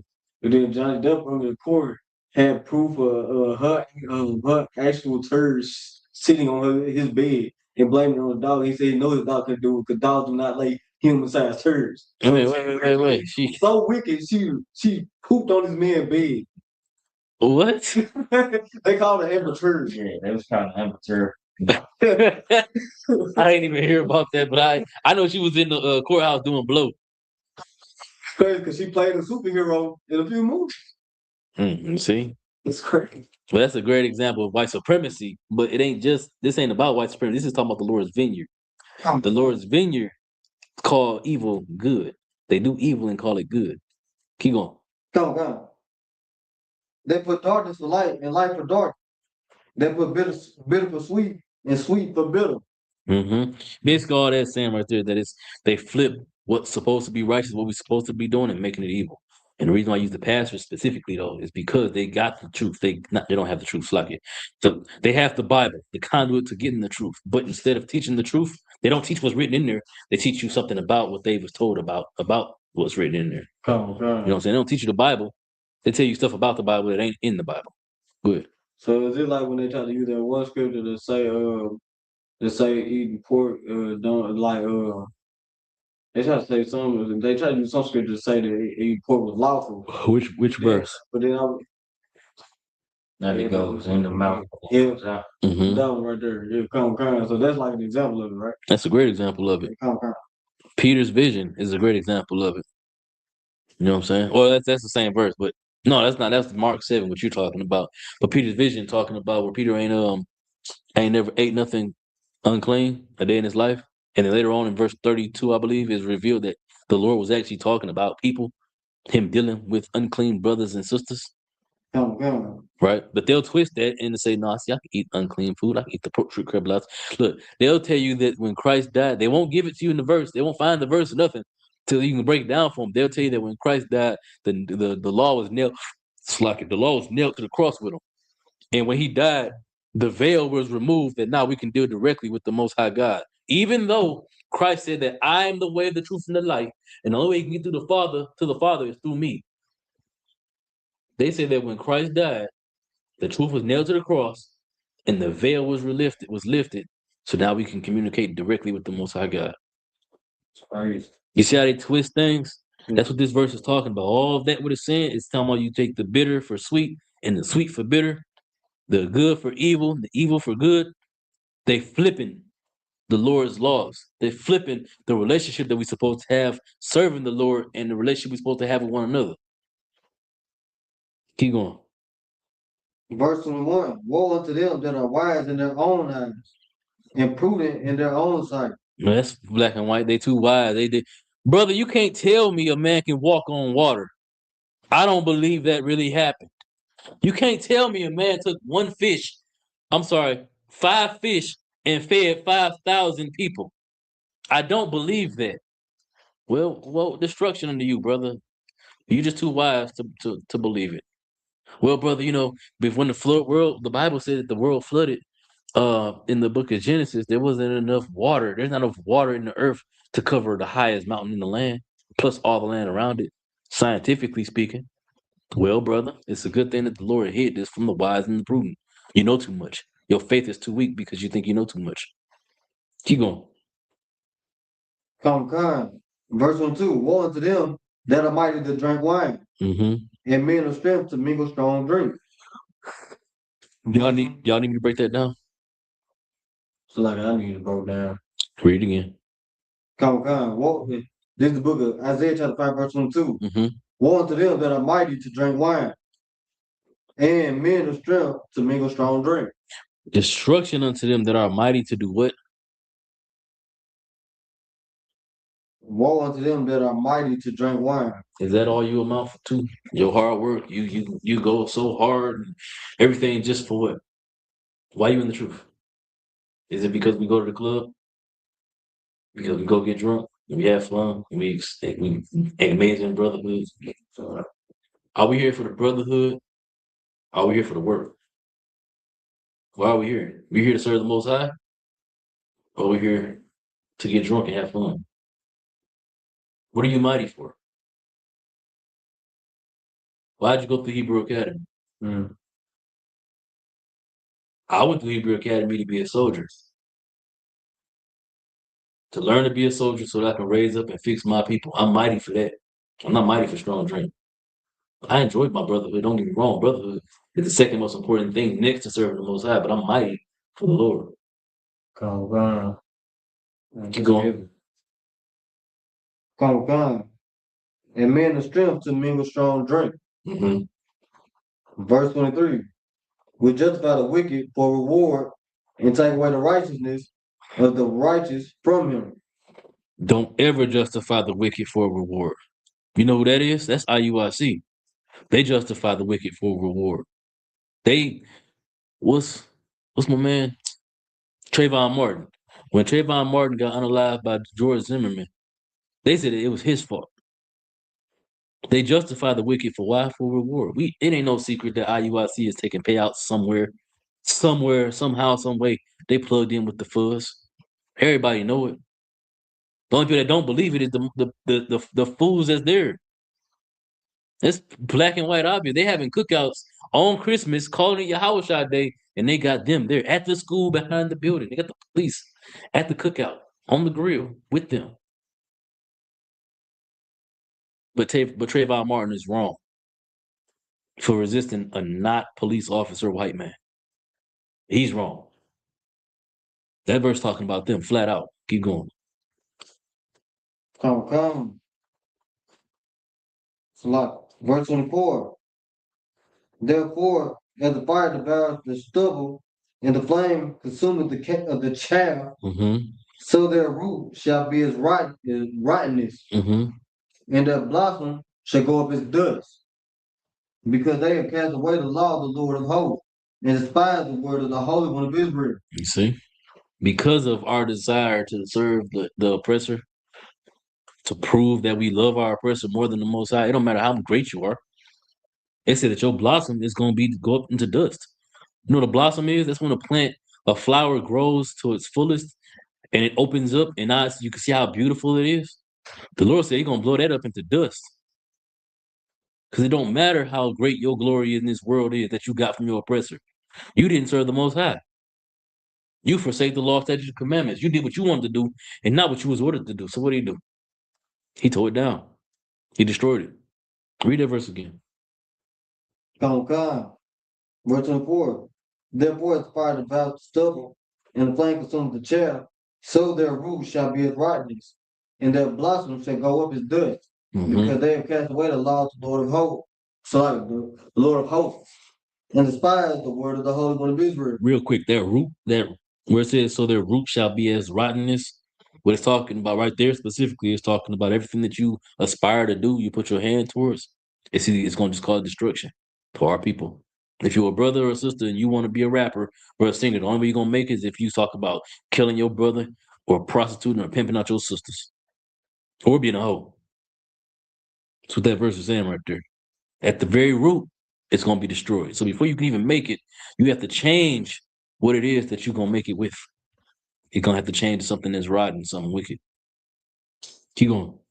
Verse 25. Therefore is the anger of the Lord kindled against his people, and he has stretched forth his hand against them, and has smitten them, and the hills did tremble, and their carcasses were torn in the midst of the trees. Streets. So like in the midst of the streets. For all this, his anger is not turned away, but his hand is stretched out still. Y'all see everything that's happened to us, that's happening to us in this captivity, in this oppression. There ain't no excuse for it. It's our fault because we made a covenant with the Lord, but we don't uphold it. We don't keep it. So now the Lord is causing us to die, to suffer. How long you gonna expect your son to keep being bad? How long you gonna accept it before you start whooping his ass? That's what the Lord is doing to us. He's not gonna accept us keep being disobedient to Him. He gave us laws, statutes, and commandments. He gave us everything that we needed to be safe in our own land. He removed the heathen from among us, made sure that we were safe, made sure the truth was gonna be able to be spread, set up brothers in the whole school throughout every captivity to make sure that school kept going. And we still just didn't listen, still didn't get it. So now here we are today in 2025, going into 2026. Niggas finna celebrate New Year's Day. You know how many niggas finna die? A lot. A whole lot. How many niggas finna go to jail? A whole lot. I'm gonna tell you a story real quick, right? So in 2010, because before I graduated high school, my cousin Robert left. He went to go to visit his baby mama. His baby mama was still living in his house. They married, right, with his kids, but they weren't together no more. So he went to the house on New Year's at like 2:00 in the morning to go and see his babies. And she told him that you can't come in. I got company. At 2:00 in the morning, you know what kind of company she had. Huh? What's about to say? So like, you know what kind of company she had, though. You know what I'm saying? And so Robert, my cousin, he got upset. He pushed the door in, whatever. Dude ran upstairs, went in the safe, and got my cousin's baby mama gun and gave it to her. She threatened him, told me to get out the house. He pushed her, took the gun, put the kids in the bathroom, and then shot both of them in the head. The babies came out the bathroom, walked by the bodies, freaking the hell out. We had to go through therapy and some more stuff. And now he's in prison. But all this comes from the fact that he wanted to see his babies win on New Year's Day. He just had to. And so because he couldn't, because she told him no, if he would have came hours later or hours earlier, he probably could have seen his kids. But he came when she had company over. So she told him no. And he killed them. He killed her and him. You know what I'm saying? That's us being killed in the streets, man. The Lord sees that all these holidays coming up that we want to serve and worship and make excuses to break His laws for. So He's gonna make us suffer the most during these times because we love it more than Him. Right. I said I wasn't gonna read this whole chapter. It's 8:30. We're gonna go ahead and stop here. Uh do anybody got any questions in the chat? If you got them, put them in now. I'll answer them. Does anybody in the classroom got a question? Yeah, come on. Good. It's in Titus, the second chapter. Let's go to Titus.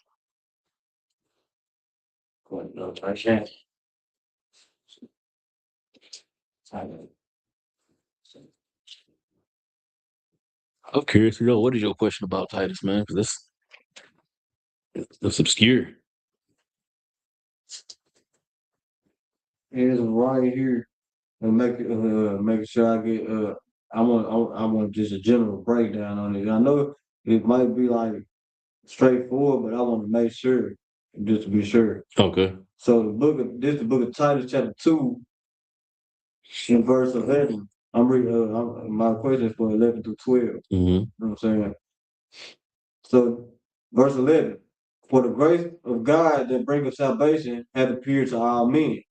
Of course. That what do you think that's saying right there?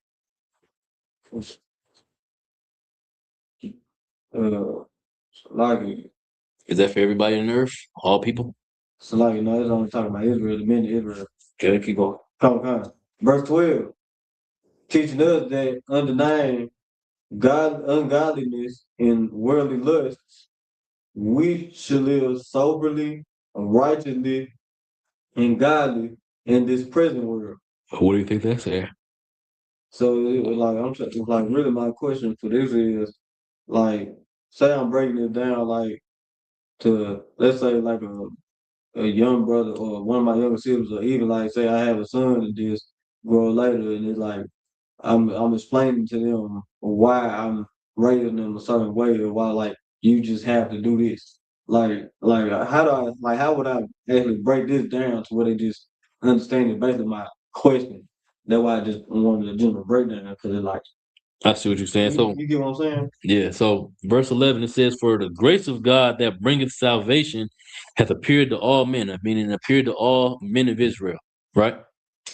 Come on. And it teaches us that denying the ungodliness and the worldly lusts, so everything denying your flesh, the things that the world will have your flesh have, like celebrating Christmas, celebrating birthdays, all the things that come with raising children that they gonna want to do that's unlawful.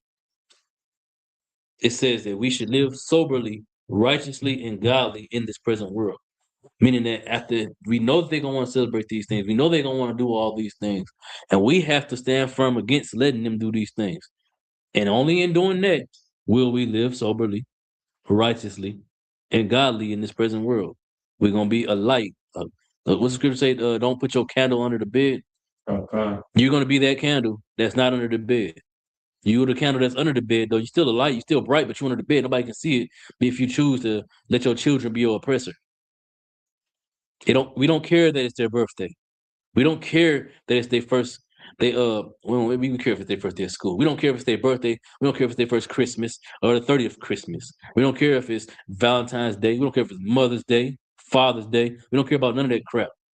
For all my brothers and sisters that listen from Detroit, if you are, we don't care about Sweetie's Day. It don't mean nothing. Feel like to shine though, to not be under the bed, you gotta live soberly. Meaning can't be taken by doctrines and crap making excuses. You gotta live righteously, meaning follow the law, statutes, commandments, and godly, which is the same thing, following law, statutes, commandments in this present world. Come on. Okay, so like if I could, because I did get that answer because I was curious about that, but dang, I ended up going to the wrong scripture, because the actual scripture when I was talking about like when I was referring to like younger brothers, it was like where it started at 6. Read it. It said, "Young men verse 6, young men likewise exhort to be sober minded." Then verse 7 it said, "In all things showing thyself a pattern of good works, and doctrine showing uncorruptness, gravity, sincerity." So when it says gravity and sincerity, like what is it saying? In that sincerity, it's said because the gravity part, like I could probably like piece together the sincerity part, but gravity and then sincerity next to each other, like what exactly would I be breaking down to them in that sense? Because like what if they hit me with what would gravity look like? You get what I'm saying? Do you know what gravity look like?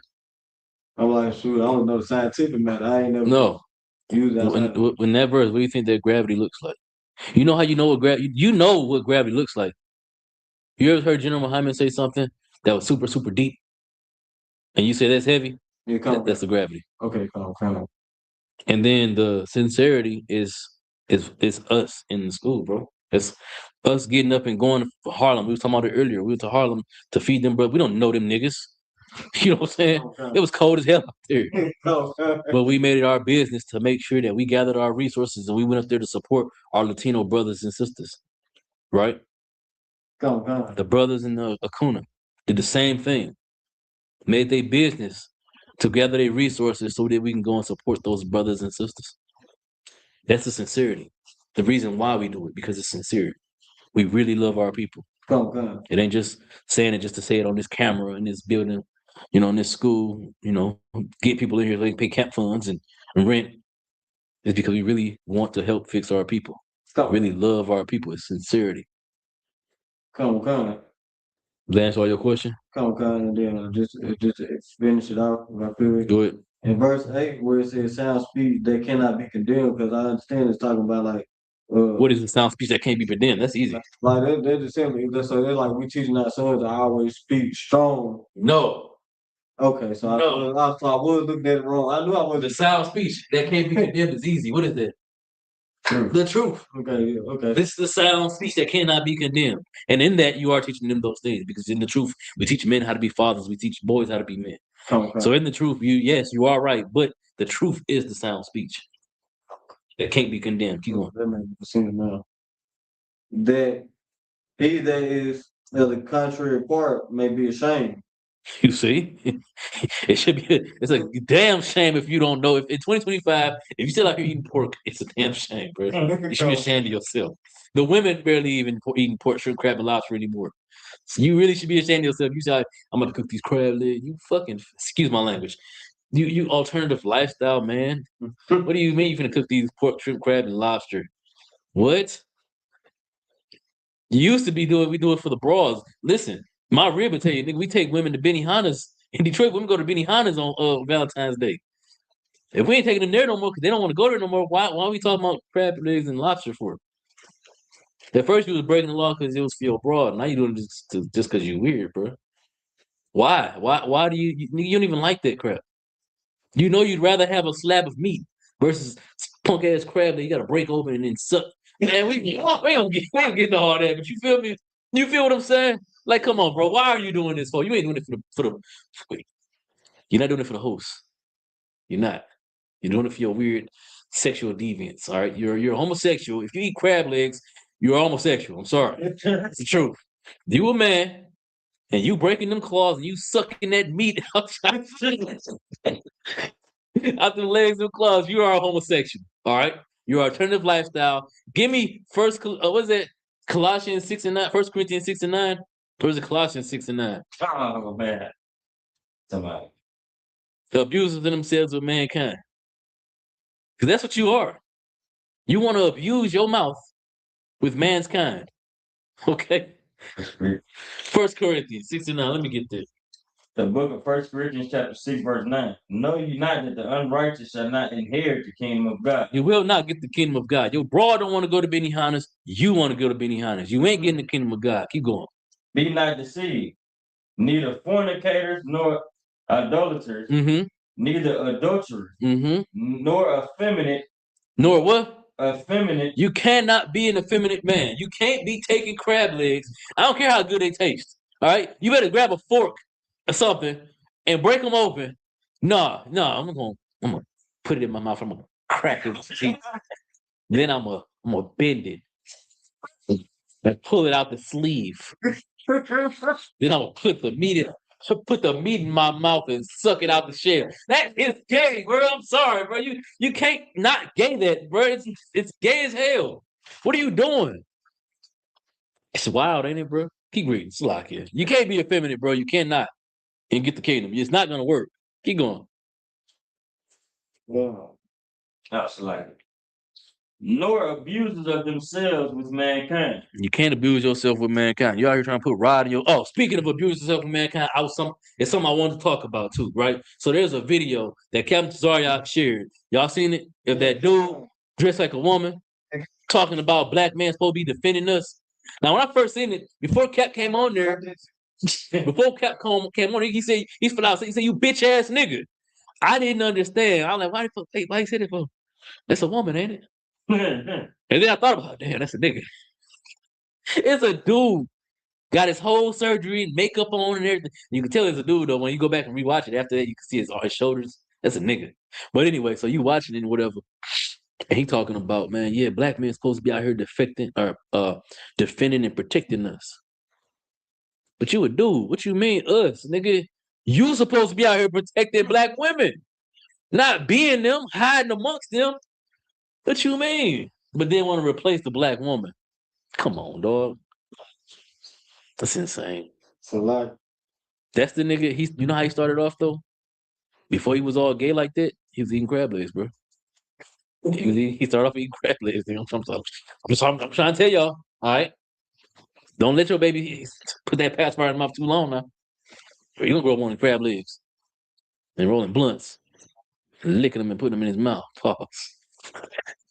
It's lucky. Go ahead. so like, I don't mean to send the class, but I really don't. When I thought you were talking about when you brought up the abuse self mankind. I thought you were talking about the other video Cap reacted to with when that one brother was from Chicago was talking about how he ain't never going back to Man, he talking about.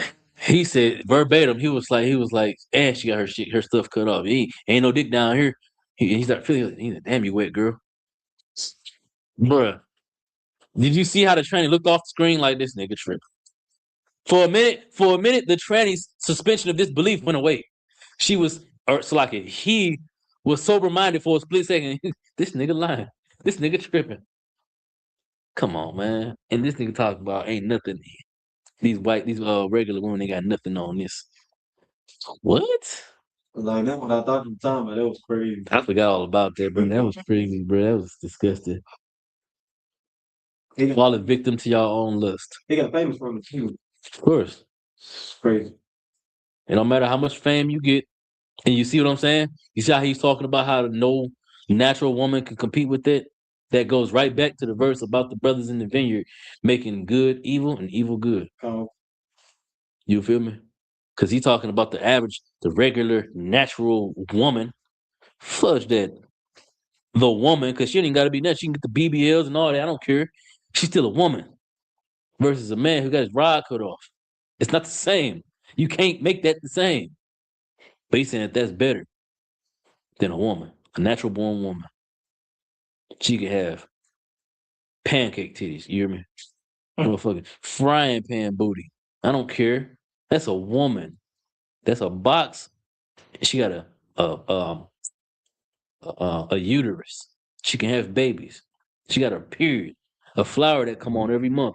Unless her stuff are regular. That ain't the same thing as a man who got his rod cut off and he taking hormones to grow some breasts in the behind, get the surgery. That's not a woman. And you know what the scripture say about niggas that get their rod cut off? Y'all know what it says? Like I don't think I heard him. It's crazy. Hold on. It's crazy. Couldn't like you know what I'm talking about? He's down. He said you can't. Appreciate it.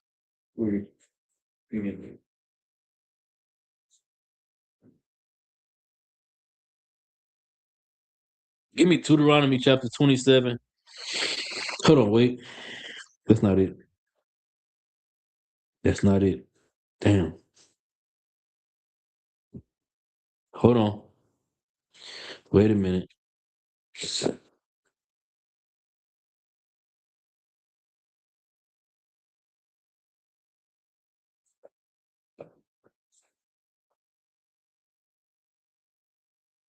I gotta find it now. Slacky. Hold on.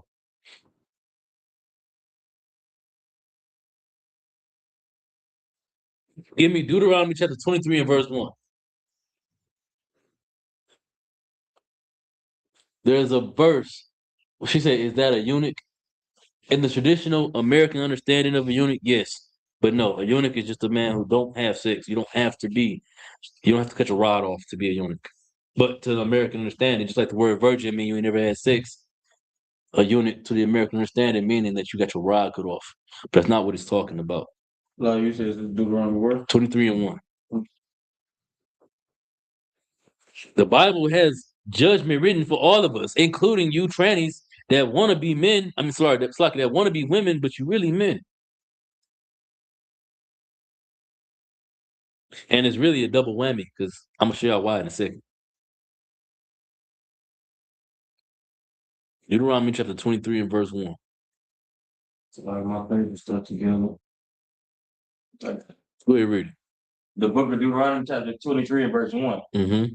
He that is wounded in the stones or had his privy member cut off. What is your privy member? What are your stones, first of all? Those are your testicles. If your balls get cut off, if your privy member is cut off, meaning your rod, keep reading. Or his privy member cut off, shall not enter into the congregation of the Lord. Y'all know what the congregation of the Lord is? Not only can you not get the kingdom, y'all know what the congregation of the Lord is? The truth. They can't even come in here. You can decide, like, damn, I really messed up. You still can't come in here, nigga. That's a lie. You have to deal with that between you and the Lord now. I'm not obligated to let you in here. You can't come in here because you ain't got no rod no more, bro. You can't. But what was I saying? That this is a double whammy though. Oh yeah, because you got some that don't cut their rod off, right? You got some that just get the surgeries, they had a butt and the breast, they take the hormones or whatever to make their voice change, whatever. They look like women. They still got a rod. So what happened when they repent? Can they come into the truth? No. No, they can't. You know why? They ain't gonna make it. You know how they ain't gonna make it? The ones that got their rod cut off, they go to the club, they be getting niggas to get them to go take them home and lay with them. And then later on, they reveal that wasn't really a vagina, bro. That's just another hole. What about the ones that got the rod, though? These niggas don't make it out alive. They don't get the chance to repent. The niggas die. The Lord said that you got your rod cut off, you're not gonna come into the truth. You can't come to the congregation. If you still got your rod, but you still a tranny out here, you're gonna die to the people that don't know that you got a rod. The Lord ain't playing no games, man. Because one thing the Lord gave us is austere spirits. We don't play about certain things, and that's one thing that niggas don't play about. You ain't gonna tell me you a woman. I find out after kissing all on you and feeling on you, I feel balls. Or I'm finna beat the hell out of you. You feel me? If you don't die. That's Judites for you. I don't know about everybody else. It's like, I mean, not even that. That's Israelites for you. I don't know about everybody else, because the white man, he don't care. The East Indians, he don't care. The Asians, the Arabs, they don't care. They don't give a damn. The Israelites do. Benjamin, Simeon, Yashakar. Israelites ain't going for that. I don't know an Israelite brother that done stumbled upon a woman with rod after telling him that she ain't got no rod, that she's a woman. Come to find out she's a he. And they made out alive. I've seen stories about them being killed for that. You know. But Salaki, I ain't gonna hold us up no more. Did I answer your questions? Everybody to wild? Any questions online? All right. Y'all talk in the room? All right, with that, I pass the class off to Priest and Officer Kabashman.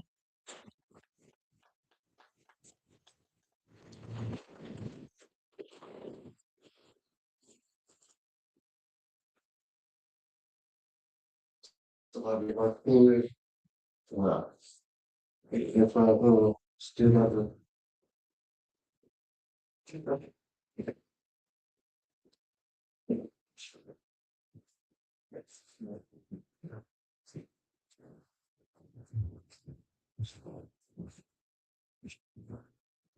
I'll be like community, but we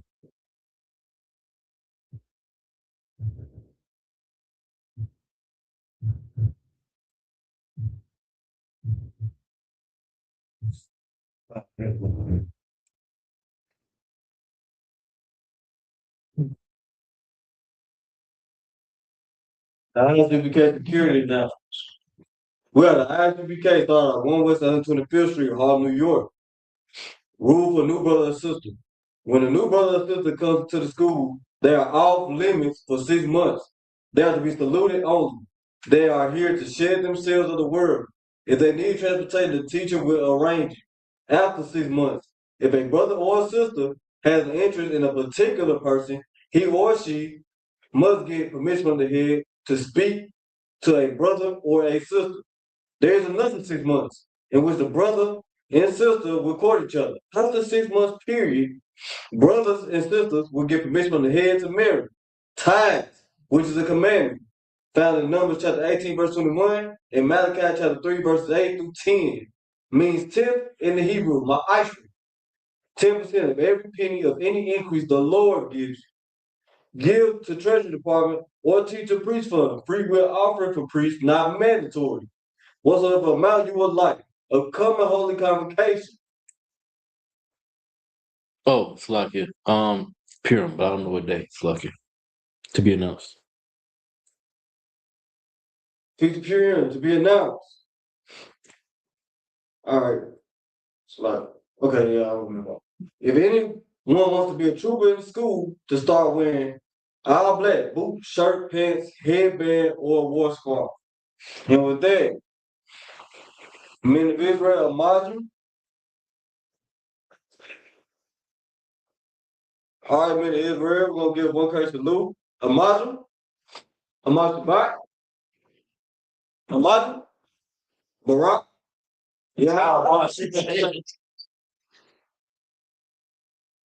Yashmata, dismissed.